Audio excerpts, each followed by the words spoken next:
Eu vos chamo de amigo, porque tudo que eu ouvi do meu pai, eu vos dei. O que Jesus está dizendo? Vocês são meus liderados, mas todo projeto que meu pai me deu, que está na minha cabeça, vocês estão conhecendo. Daí a necessidade também do líder repassar aos seus liderados, que também são líderes, que também vai repassar para os seus liderados claramente a visão do projeto. Ele diz: não foi vocês que escolheram a mim, foi eu que escolhi vocês, para que vá e dê fruto. Ele diz: lembrai-vos do que eu vos disse, não é o servo maior do que o seu senhor, mas se a mim perseguiram, também perseguirão a vós. Se guardaram a minha palavra, também guardarão a vossa. O líder tem que ter a capacidade, um poder de atração, de aglutinação. E esse poder, essa capacidade de atração, está exatamente nos seus exemplos, nas suas atitudes e na comunicação com os liderados. Quando você vê um líder que começa bem e de repente os liderados começam a afastar-se dele, o defeito não está só nos liderados, está também no líder. Esse dia um irmão veio pedir para mim orar por ele, e ele era líder de segurança numa grande rede de supermercados em Cuiabá. E ele foi dispensado da empresa pela incapacidade de comunicação, de comunicar-se. Líder tem que ter capacidade de se comunicar de forma clara, objetiva, e saber as palavras que vai usar para não diminuir os seus liderados. Porque os liderados é tão importante como o líder máximo. Em grau de importância são iguais, diferentes só na questão da hierarquia, mas na importância são iguais. E uma pergunta que eu quero fazer para os meus companheiros pastores, para os pais de família, mãe de família, e assim por diante, para todos os que são líderes aqui em alguma área da sua vida, e para aqueles que aspiram a liderança. Todos nós temos há dois tipos de liderança. A liderança que você recebe de Deus, isso vem natural, capacidade de exercer a liderança, independente da formação acadêmica que você tenha. E que é a liderança pessoal, e a liderança posicional que vem pelo cargo que recebe. Mas a questão é, você já parou para pensar nas suas atitudes? E ações, elas atraem pessoas ou elas afugentam pessoas? Elas atraem os liderados para perto de ti ou afastam? Já parou para pensar na sua comunicação? A sua comunicação atrai as pessoas ou afasta? Qual tipo de comunicação você tem? Eu costumo dizer, eu posso ser ortodoxo. Deixa eu melhorar isso aqui, não ortodoxo. Eu posso ser austero, até o tutano. Mas o povo continua vindo em minha direção. Eu continuo atraindo pessoas. Para que homem que fala, vou usar o pastor Silas Malafaia como exemplo. Eu nunca vi ele pregar com açúcar. Ele prega para arrepiar o cabelo. Mas onde ele vai, tem aquele monte de gente atrás dele. Porque ele não trata os assuntos do reino como se fosse pessoal. E quando tem que tratar com as pessoas, ele sabe como tratar. Quando as pessoas começam a se afastar de mim, nem sempre a falha está neles. E eu tenho que me autoanalisar para descobrir se a falha não está em mim. Eu, como líder, tenho que ter essa capacidade, exercer essa capacidade de ser flexível e de autoanálise. Jesus disse, o apóstolo Paulo diz, que o homem examine-se a si mesmo, conferindo o quê? A sua vida com a palavra. Capacidade de mudar, flexibilizar, sem deixar de ser austero, determinado, nos pontos absolutos. Jesus nunca mudou uma vírgula nos pontos absolutos da sua palavra. Os assuntos flutuantes, alguns ele nem tocou, porque eram menos relevantes. Mas os relevantes, ele diz, aqui não muda uma vírgula. E ele é categórico, se alguém mudar alguma coisa, vai perder. E se alguém acrescentar, vai perder também. Essa é a capacidade que nós precisamos exercer. Mas não há como exercer autoridade com habilidade sem observar alguns princípios fundamentais. O líder precisa entender, em qualquer instância, líder máximo, mediano, o líder da menor escala, que nós somos membros uns dos outros, comunicar-se uns com os outros, ter esse intercâmbio, essa boa interatividade. Romanos 12:5 diz assim: assim como nós, embora muitos, somos um só corpo em Cristo, individualmente membros uns dos outros. Ele não diz nem membro do corpo, ele diz membros uns dos outros, para ficar bem pessoal. Eu posso não gostar da minha unha, mas não posso viver sem ela. A bichinha é meio feinha, meio chatinha, quebra por qualquer coisa fraca, mas eu não posso ficar sem ela. E eu tenho que dar tanto valor a ela quanto a minha mão. Eu posso não gostar da minha mão, mas eu não posso viver sem ela. Então todos somos importantes. Os líderes, nós líderes, precisamos entender que nós somos membros uns dos outros. E se você é membro meu, eu tenho que lutar para não te machucar. Eu tenho que lutar para não te ferir. E quando eu percebo isso, eu tenho que ir lá e botar um remédio na ferida para que seja curado. Você é meu membro. Eu não meto martelo no meu dedo. Você mete o martelo no seu dedo? Não, não é? Então nós não podemos fazer isso com o nosso membro, que é o nosso irmão. Porque assim diz 1 Coríntios 12:12, porque assim como o corpo é um e tem muitos membros, e todos os membros do corpo, embora muitos, formam um só corpo, assim também é Cristo. Esse é o primeiro princípio. Entender que somos membros, não simplesmente do corpo, aleatoriamente. Somos membros uns dos outros. E se você gosta de você, gosta de cuidar de você, é por isso que Jesus disse de forma muito clara: amar a Deus sobre todas as coisas, e ao seu próximo como a si mesmo. Então sabe o que Jesus está dizendo? Você tem que se amar muito. E na mesma intensidade que você ama também o seu próximo. E quem ama não machuca. Nem palavra, nem vocabulário, nem palavra, nem ação e nem atitude. Segundo, precisamos dedicar-se uns aos outros. Pedro disse: antes de tudo, tende ardente amor uns para com os outros, sendo hospitaleiros uns para com os outros, servindo uns aos outros, conforme o dom que cada um recebeu, como bons dispenseiros da multiforme graça de Deus. Dedicar-se uns aos outros. Terceiro lugar, precisamos amar e honrar uns aos outros.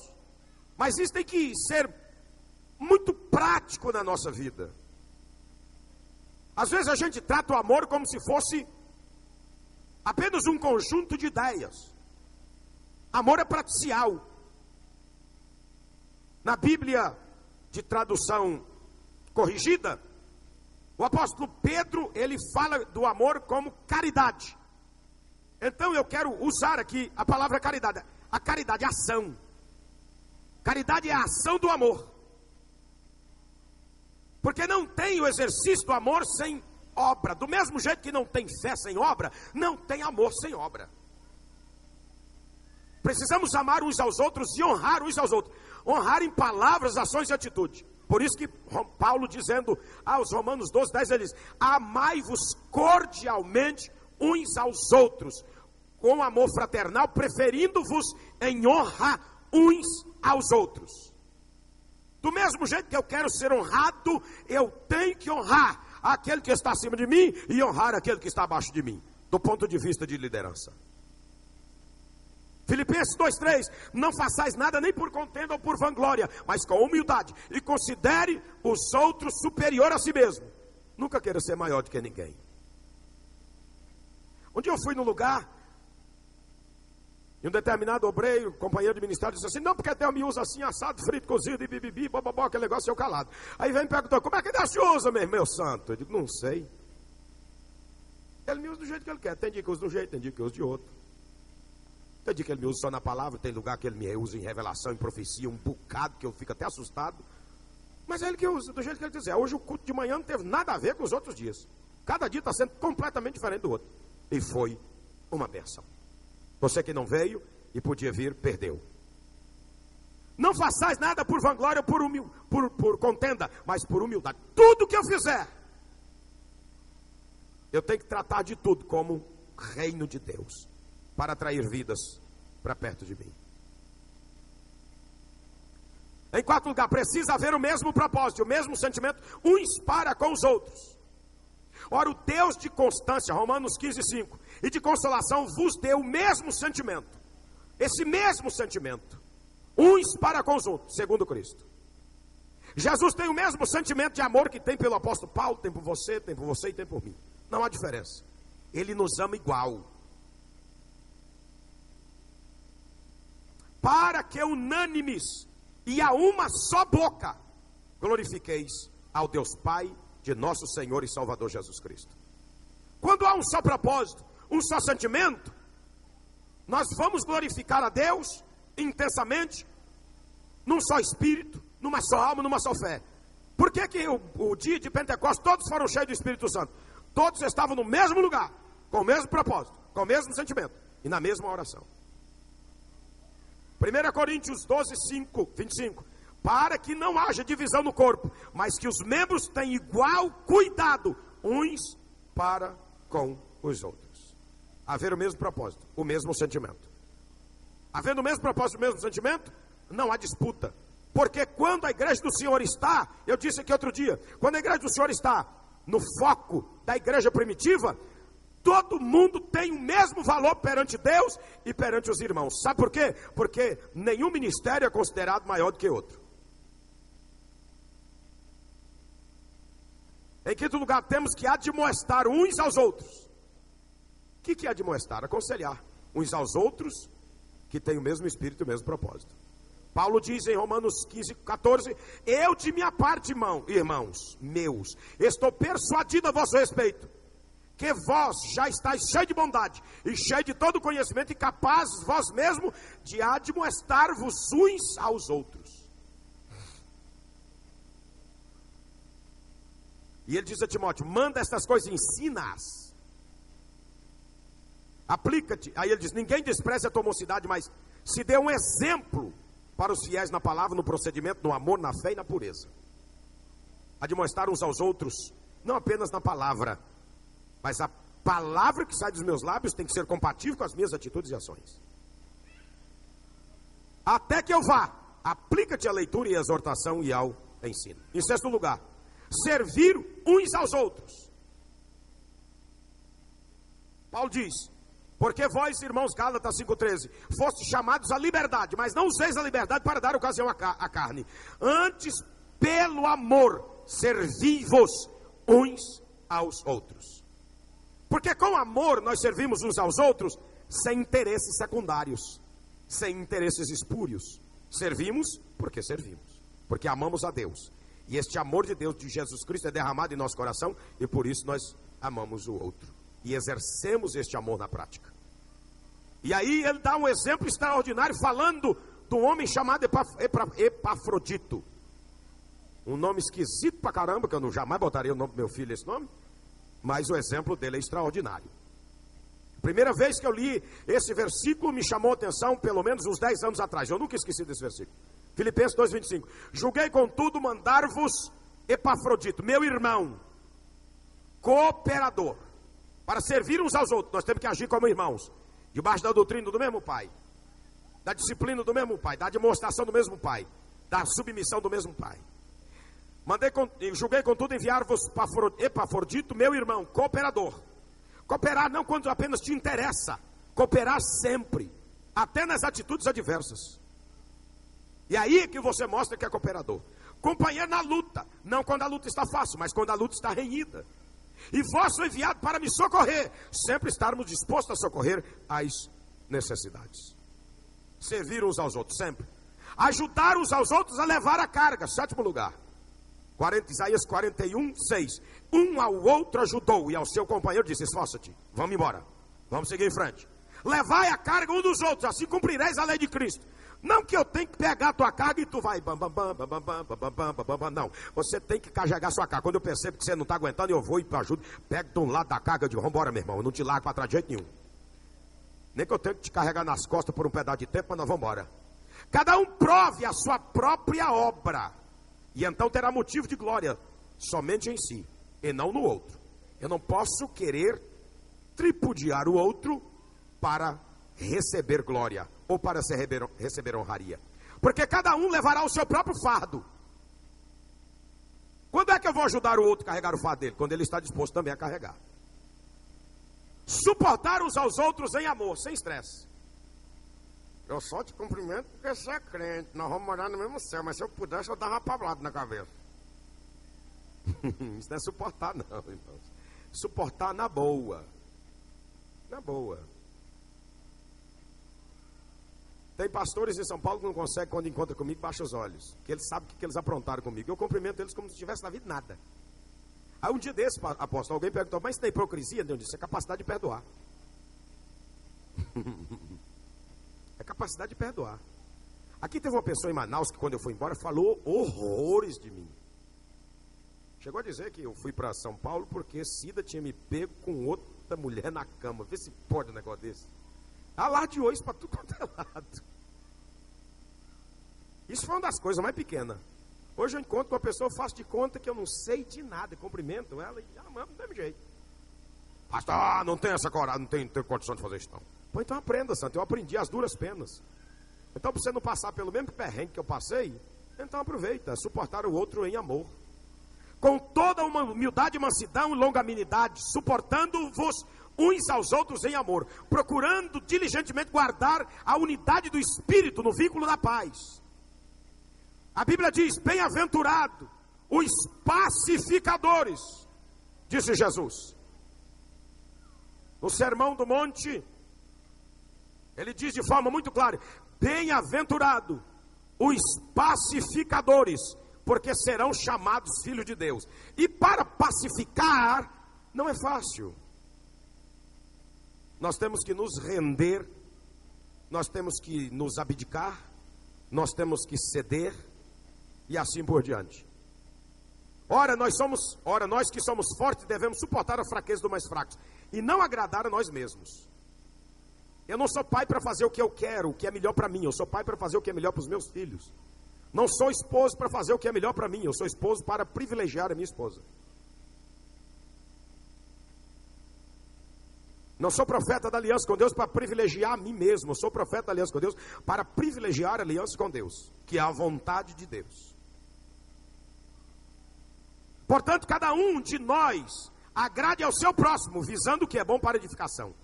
Ô pastor, mas fazendo isso eu não vou ser conivente com o erro dos outros? Não, você pode amar e dizer na lata, está errado, meu santo, o caminho é para cá, você está indo para cá. E pelo fato de eu te amar, eu estou dizendo que está para cá o caminho. Você está errado. Encorajar uns aos outros. Ô meu irmão, você está errado, você não se manca não. Meu amigo, você está errado. O caminho certo é esse, vamos para cá que eu vou te ajudar. Encorajar uns aos outros. Ó pastor, mas existe crítica construtiva. Se crítica fosse realmente construtiva, o Brasil não tinha defeito nenhum. O que tem é você dizer para a pessoa que ela pode mudar. E mostrar o caminho por onde ela pode caminhar para a mudança. Encorajar uns aos outros. Portanto, exortai-vos uns aos outros e edificai-vos. Eu tenho que procurar edificar a minha vida e ajudar o meu irmão a edificar a dele. Em quê? Em tudo. Para que ele cresça em graça e em conhecimento. Edificai-vos uns aos outros, como na verdade estáis fazendo. Paulo estava dizendo isso à igreja da Tessalônica. Em 10º lugar, aceitar uns aos outros em amor com suas diferenças. Eu ando a 200 por hora, minha esposa anda a 100, metade. E um dia eu comecei a pegar no pé de Deus, eu falei, Jesus, eu estou assim, comecei na pentecostal, digo, minha esposa está muito devagar, Jesus, muda esse negócio aqui, porque de jeito não dá. E eu comecei a pé, e fiz uma campanha, você acredita? Fiz uma campanha para Deus mudar minha... No meio da oração, digo, Jesus, hoje vai ter que me responder. Ele respondeu mesmo, me dando uma chicotada na orelha. Assim, por que você quer que eu mude a sua esposa? Jesus, para ela ser igual a mim. Eu falei, quem foi que disse que eu fiz homem em série e mulher em série? Eu fiz ela, e fiz você. E os dois se completam. O que você tem que fazer como líder é entender ela, não é querer que ela mude, não. E eu não vou mudar ela coisa nenhuma, só para satisfazer seu egoísmo, não.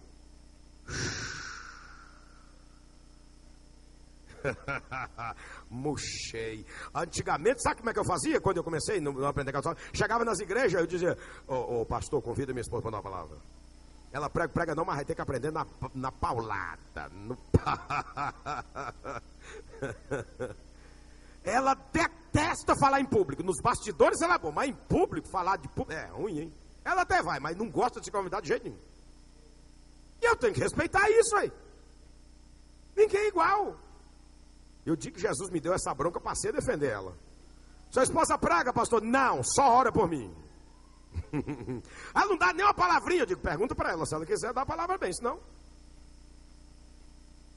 E se eu convidar ela de público, você corre o risco de receber ou não. Ela não gosta de falar em público. Então hoje eu protejo ela. E tem umas irmãs em São Paulo que ficam pegando no pé dela. Pastor, vai ter uma benção, a irmã Cida é minha paradona. Aí ela diz, eu não sou meu marido de saia. Eu sou eu. E ele entende que eu não sou ele de saia. Aí nós fomos na casa dessa irmã, eu fui orar pela filha dela. Ô pastor, está fazendo a obra? Eu, claro, estou na sua casa para fazer isso.